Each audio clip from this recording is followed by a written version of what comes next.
The Duke of Edinburgh was accompanied by Frank Owen, Daily Mail editor, when he attended the final session of the World Youth Forum in the Royal Albert Hall and received a tremendous welcome.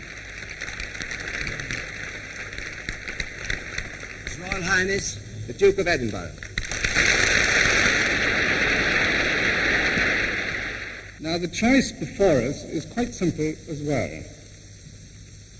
It is either the destruction of the world or a peaceful world society.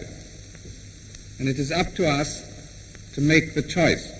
I would just like to say that we all know that utopia is unobtainable.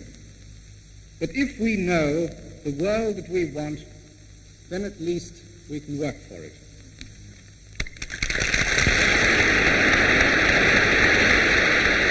The hall was packed with nearly 6,000 schoolboys and girls assembled to hear the views of 26 young people from 13 countries on the world we want. This extremely interesting experiment had been organised by the Daily Mail. The Prime Minister's address on Britain's contribution obviously received the very close attention of his audience. And then the forum went into action.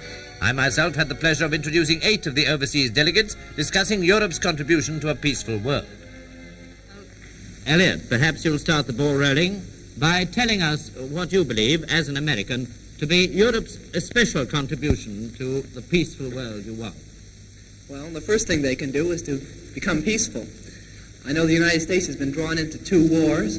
I don't know whether we did much to contribute to them, but anyhow, we've come into 2 wars that did start in Europe.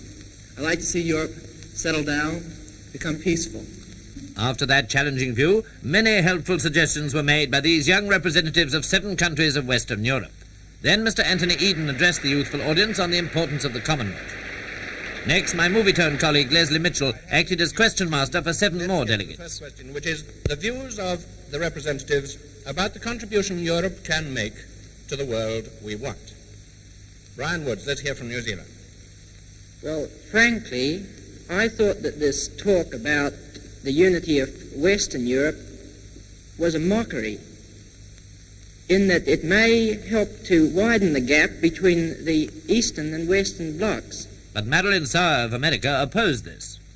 I'd like to say that I entirely disagree with Brian.